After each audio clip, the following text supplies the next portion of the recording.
La hiponatremia es el trastorno hidrosalino más frecuente y es un problema habitual en la práctica clínica, por lo que conocer esta patología es relevante en el quehacer médico. Recordando lo visto en la cápsula Fundamentos de los trastornos hidrosalinos, el problema del sodio no va en la cuantía del sodio en sí, sino que en la cantidad de agua que lo acompaña. Como vemos acá, tenemos dos vasos, uno tiene 10 ml y el otro 200 ml de agua. A ambos le incorporamos 5 gramos de sodio. Uno estará muy concentrado, hipernatremia, y otro muy diluido, hiponatremia. Entonces, para reforzar el concepto, el problema no es la cantidad de sodio, sino la cantidad de agua que lo acompaña. En relación a la hiponatremia, el problema es el exceso de agua libre.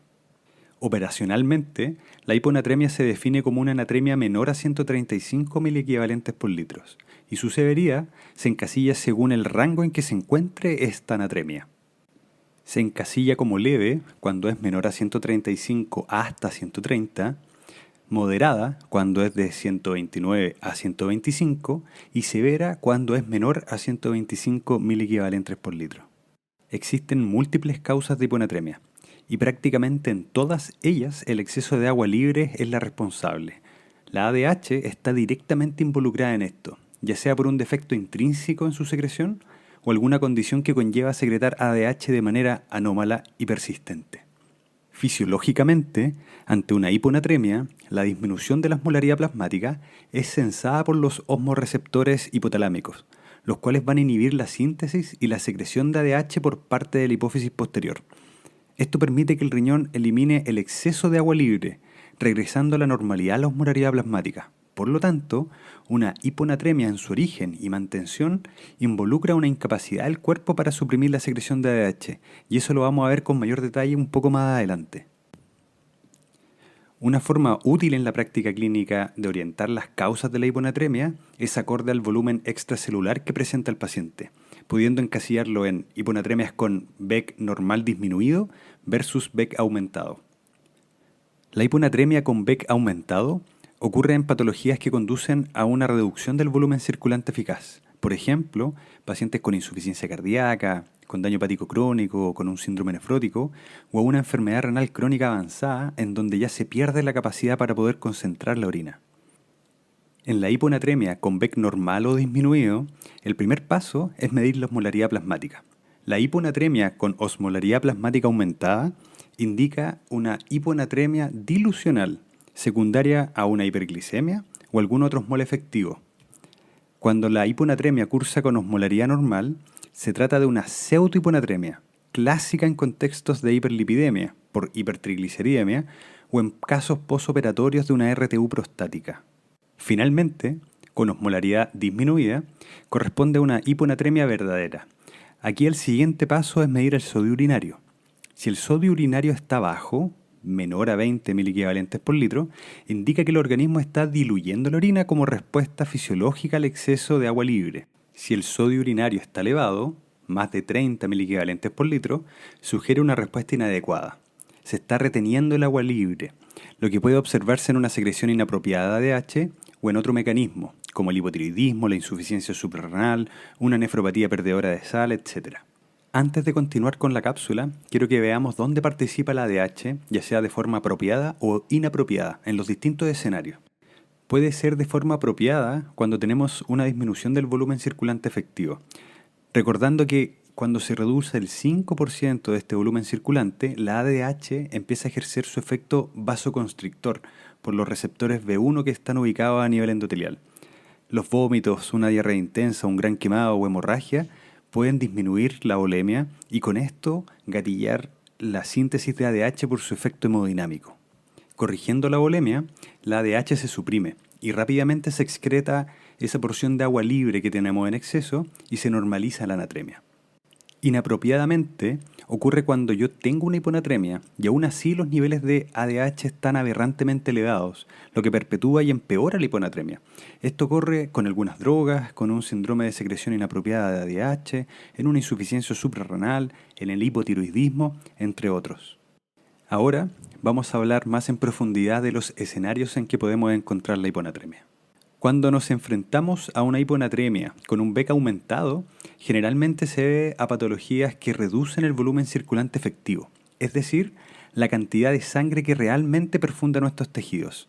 Las principales causas de esto son la insuficiencia cardíaca, por el bajo gasto cardíaco conduce a un menor volumen circulante efectivo, la cirrosis hepática, donde la vasodilatación esplácnica retiene mucha sangre en dicho territorio, reduciendo el retorno venoso, con ello el gasto cardíaco y en consecuencia el volumen circulante efectivo.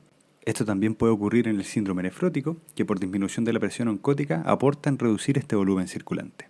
Este descenso en el volumen circulante activa varios sistemas neuroendocrinos, como el sistema renina-angiotensina-aldosterona, el sistema simpático y la protagonista de esta cápsula, la ADH. El resultado final es la retención de agua libre, hiponatremia, más signos de hipervolemia, como el edema periférico, la ingurgitación yugular y la citis. Otro escenario donde puede ocurrir hiponatremia con hipervolemia es en los pacientes que tienen una enfermedad renal crónica avanzada, puesto que en etapas avanzadas el riñón pierde la capacidad para poder diluir o concentrar la orina, obteniendo una retención de agua libre, reflejando esto como una hiponatremia con hipervolemia. Ahora pasamos a la hiponatremia con euvolemia e hipovolemia. Esta hiponatremia se subdivide en 3 categorías acorde a cómo está la osmolaridad plasmática, en hiperosmolar, isoosmolar e hiposmolar. La osmolaridad plasmática depende de la cantidad de solutos que no logran atravesar libremente la membrana celular. En el ser humano, el principal responsable de la osmolaridad plasmática es el sodio. En menor medida le sigue el nitrógeno ureico y finalmente la glicemia. De ello desprendemos la siguiente ecuación. La osmolaridad plasmática es igual al sodio por 2, debido a que va acompañado del cloro, más el BUN dividido 2.8, más la glicemia dividido 18. Escenarios donde la osmolaridad plasmática se encuentra aumentada, pero con una hiponatremia, solo puede ocurrir con la elevación significativa de las otras variables de la ecuación, donde dichas partículas son las que terminan arrastrando el agua hacia el extracelular, diluyendo el sodio, o sea, una hiponatremia dilucional. El escenario clínico más frecuente de esto es la hiperglicemia. Cuando un paciente diabético ingresa al servicio de urgencia con un dolor abdominal epigástrico, nauseoso y con fetor cetóxico, la sospecha de cetoacidosis diabética es muy alta. Tú sabes que ese paciente va a tener rangos de glicemia sobre 250. Y la literatura menciona que cuando la glicemia está sobre los 100 miligramos por decilitro, por cada 100 puntos que aumenta la glicemia, se reduce la natremia 1.7 miliequivalentes por litro. Otras causas pueden ser sustancias hiperosmolares de uso endovenoso, como es el manitol o los medios de contraste. La hiponatremia con isoosmolaridad se conoce como pseudohiponatremia. Se debe a escenarios donde aumenta el componente sólido del plasma, como las proteínas o los triglicéridos. Las máquinas de medición también utilizan el componente sólido para el cálculo de las concentraciones de sodio. Por lo tanto, ante una hipertrigliceridemia o una hiperparaproteinemia, se falsea el conteo del sodio y nos arroja una falsa hiponatremia. Por esto es un nombre de pseudo. La hiponatremia con hipoosmolaridad es fundamental tener claro esto. El sodio es el osmol efectivo de mayor relevancia en la osmolaridad plasmática. Es por ello que cuando tenemos una hiponatremia verdadera, esta cursa con una hiposmolaridad.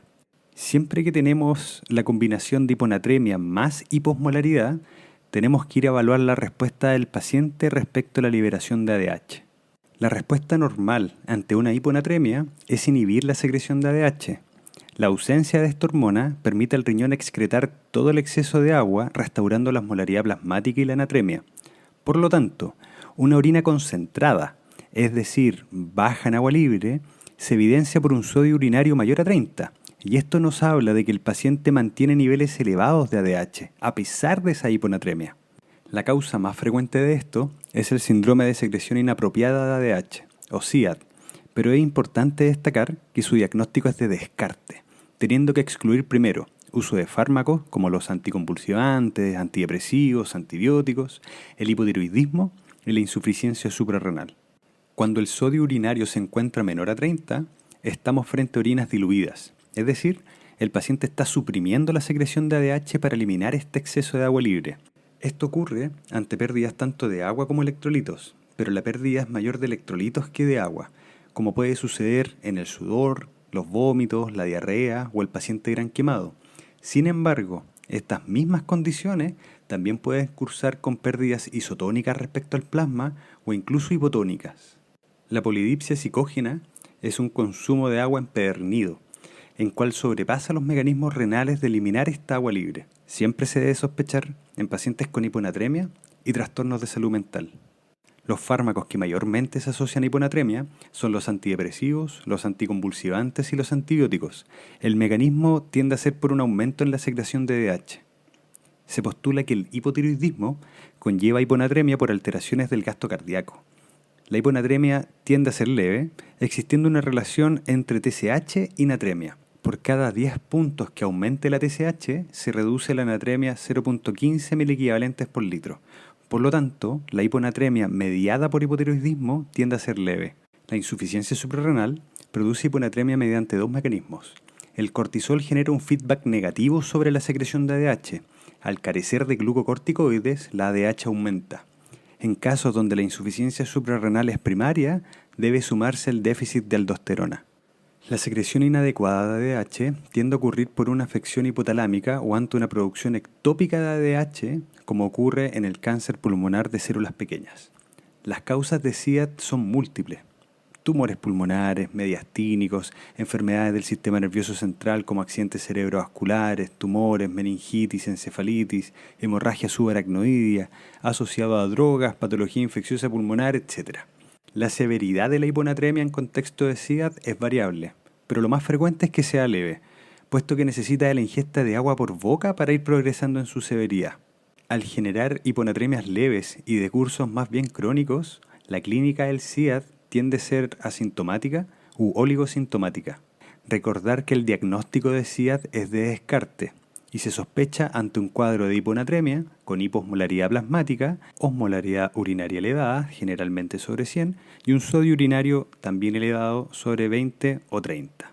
El síndrome de Reset de los Mostato, en palabras simples, es una enfermedad en donde los osmoreceptores se reajustan para responder a niveles más bajos de sodio plasmático, es decir, el cuerpo acepta una natremia baja como normal y regula la secreción de ADH en torno a este nuevo set point más bajo. Es por esto que la mayoría de los pacientes viven con hiponatremias crónicas pero leves, como se aprecia en el gráfico de torta. En el gráfico de barras podemos ver la barra de color beige que representa el rango normal de natremia entre 135 y 145 como parámetros para suprimir o secretar ADH. Y si se compara con la barra de los pacientes con Reset, podemos ver que sus rangos son más bajos, entre 125 a 130, para secretar o inhibir la síntesis de ADH. Es importante destacar que estos pacientes, el funcionamiento de liberar o inhibir el ADH está intacto, por lo tanto son capaces de diluir una orina en escenarios de hiponatremia o concentrarla cuando son expuestos a una hipernatremia. En dicho contexto, estos pacientes no tienen riesgo de progresar a hiponatremias severas. Y eso es importante reconocerlo porque es la razón del por qué no se trata si el paciente está sintomático. El diagnóstico se sospecha ante una hiponatremia euvolémica con osmolaridad plasmática baja y un sodio urinario mayor a 30, exactamente igual que el CIAD. ¿Cómo lo diferenciamos entonces? Realizando una carga de fluidos hipotónicos. Los pacientes con síndrome de Reset de los Mostato, al tener indemne la funcionalidad de inhibir o secretar el ADH, cuando son expuestos a una carga hipotónica, inhiben la ADH y generan una orina diluida, con osmolaridad baja, menor a 100. Sus principales causas son el embarazo, los adultos mayores frágiles, trastornos psiquiátricos como la esquizofrenia, la tuberculosis, neoplasias sólidas y trastornos del sistema nervioso central como la demencia por cuerpos de Lewy, el accidente cerebrovascular hemorrágico, entre otros. La clínica observada en la hiponatremia depende de dos condiciones: la severidad de la hiponatremia por un lado y por otro la velocidad en que se instauró la hiponatremia. Si la velocidad de instalación es lenta, los mecanismos compensatorios logran reducir la osmolaridad intracelular, equiparando la osmolaridad intracelular con la plasmática. Esto evita la formación de un edema cerebral significativo, presentando poco o nulos síntomas. Para ejemplificar lo mencionado, analicemos el siguiente gráfico de barras. El eje de las abscisas muestra la natremia junto a la velocidad de instalación, presentando 4 barras. La primera es la natremia basal de 139. La barra roja, una natremia de 119, instaurada en 2 horas. La barra azul, una anatremia de 122 con una instalación lenta de 3.5 días y finalmente la barra amarilla que representa una anatremia de 99 pero con una instalación muy larvada de 16 días. En el eje de las ordenadas tenemos el agua cerebral. Se infiere inmediatamente que si bien el rango de descenso es importante, lo más significativo es por lejos la velocidad de instalación. Una anatremia de 119 pero de instauración abrupta, conlleva a un masivo arrastre de agua hacia el intracelular, generando la muerte del paciente por este edema y herniaciones. Ahora, si la anatremia desciende a rangos severos, tanto como 99, pero la instalación es lenta, los mecanismos compensatorios permiten equilibrar las osmolaridades entre el intra y el extracelular, evitando la formación de edema importante, que al compararlo con la barra roja, se aprecia una menor cantidad de agua cerebral, solo presentando letargia como hallazgo clínico. Para finalizar este capítulo, mencionar que es importante evaluar la volemia de nuestro paciente. La presencia de edema, ascitis, crépitos nos habla de una hipervolemia. La sequedad de mucosas, la disminución de la turgencia de la piel, la hipotensión ortostática, la taquicardia y una disminución en la diuresis son hallazgos orientadores de hipovolemia. También puede ser de utilidad el uso de laboratorio, como es la relación Buncrea o el estudio de la vena cava inferior mediante ecografía. Recordar que la compensación cerebral ante cambios de la anatremia presenta dos tiempos, una compensación rápida y otra lenta. La compensación rápida ocurre en horas y se caracteriza por la reducción intracelular de osmoles inorgánicos. La compensación tardía o crónica ocurre después de las 24, pero sobre todo 48 horas, y se caracteriza por la eliminación intracelular de osmoles inorgánicos. En esta fase tardía es lenta la recuperación de la neurona y le toma días a semanas regresar a la normalidad. Ante un escenario de hiponatremia de rápida instauración, como sería un paciente corriendo una maratón y rehidratándose con fluidos hipotónicos, conlleva a un edema cerebral que se desarrolla con rapidez y aún no tiene una compensación tardía. Entonces una corrección rápida de la anatremia y corregirla a un rango normal favorece la salida de agua del intracelular hacia el plasma, corrigiendo el edema, corrigiendo la anatremia y mejorando la clínica del paciente sin mayor conflicto. Ahora, si la hiponatremia lleva más de 48 horas de evolución, si yo la corrijo agresivamente, voy a tener el siguiente escenario. Una neurona hiposmolar contra un plasma hiperosmolar, pero esta neurona hiposmolar va a durar así muchos días, puesto que ya está en compensación tardía. Por lo tanto, el desplazamiento de agua es persistente. Este cuadro puede ser grave y se le conoce como mielinolisis pontina o desmielinización osmótica y puede generar un daño neurológico grave e irreversible, que se caracteriza por paraparesias, tetraparesias espásticas, disartria, convulsiones y síndrome del enclaustramiento. Para ir terminando la cápsula, vamos a hablar un poco sobre el tratamiento. A modo general, el tratamiento de la hiponatremia depende de la velocidad de instalación y la gravedad de los síntomas. Una hiponatremia aguda sintomática, la corrección debe ser rápida. Los clásicos escenarios son maratonistas sobrehidratados o pacientes postquirúrgicos que como complicación postquirúrgica cursan con uncidad tanto por dolor o por fármacos y se le aporta volumen. En esos casos recuerden corrección rápida. Ante una hiponatremia crónica o de temporalidad desconocida, la corrección debe ser lenta debido a los mecanismos compensatorios tardíos. Se describe en la literatura que no debe corregirse más de 8 a 10 miliequivalentes por litro en 24 horas. Independiente de la temporalidad, si el paciente presenta síntomas graves como convulsiones, coma o signos de hipertensión endocraniana, se debe administrar una solución salina al 3%, la cual contiene 513 miliequivalentes de sodio. Se infunden 100 ml en 10 minutos y evaluamos la respuesta clínica. Si el paciente mejora, se inicia la corrección lenta, pero de mantener la sintomatología, se pueden repetir estos 100 ml por un máximo de 2 veces más, es decir, 300 ml de dosis máxima acumulada. A posterior, se debe cuantificar el cambio de la anatremia, en la que idealmente en las primeras 1 a 2 horas se debe haber corregido 4 a máximo 6 miliequivalentes. Como ya sabemos, la hiponatremia crónica debe ser de corrección lenta, con un máximo de 8 miliequivalentes en 24 horas. Pero ¿cómo puedo objetivar tentativamente cuánta solución salina puedo infundirle a un paciente para corregir esos 8 miliequivalentes al día? Mediante diversas ecuaciones, como por ejemplo la ecuación del delta de sodio plasmático.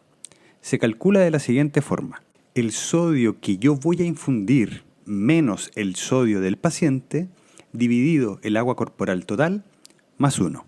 A modo de ejemplo, tenemos un paciente de sexo masculino de 50 años que cursa con una hiponatremia de 120 miliequivalentes por litro. Pesa 70 kilos. Para poder estimar la variación de sodio si infundo una solución salina del 3%, sería de la siguiente manera. El sodio a infundir tiene 513 miliequivalentes, menos el sodio del paciente, 120. Esto lo divido por el agua corporal total, que corresponde al 60% del peso, 42, más 1. El resultado final es 9 miliequivalentes. Por lo tanto, si yo infundo 1 litro de solución salina al 3%, voy a corregir 9 miliequivalentes la anatremia del paciente. Ahora, con una simple regla de 3, calculo los ml necesarios para corregir tan solo 8 miliequivalentes en 24 horas. Si con 1000 corrijo 9 miliequivalentes, ¿cuántos necesito para corregir 8? 890 ml aproximado, lo cual me daría una infusión de 37 ml hora durante 24 horas. Cabe destacar que la hiponatremia también debe ser manejada acorde a la etiología de la misma. En caso de pacientes con BEC aumentado, como en la insuficiencia cardíaca o en la enfermedad renal crónica, se debe priorizar el uso de diuréticos de asa, que produce una pérdida mayor de agua que de sodio. Esta pérdida de sodio nos ayuda a excretar el exceso de sodio corporal que tienen estos pacientes por una activación intrínseca del sistema renina-angiotensina-aldosterona y el sistema simpático. Acá se juntan un poco los conceptos, pero con calma, que los hablaremos con detalle en las cápsulas respectivas.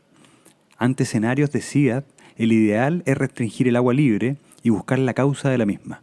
Si la hiponatremia se debe a una endocrinopatía, se debe reponer el déficit hormonal específico. Acá les dejo la bibliografía utilizada para realizar esta cápsula. No olvides suscribirte al canal y darle me gusta a este video. Déjame en los comentarios qué otra cápsula te gustaría ver en este canal. Y recuerda, esto lo aprendiste en Medicina Interna Educa.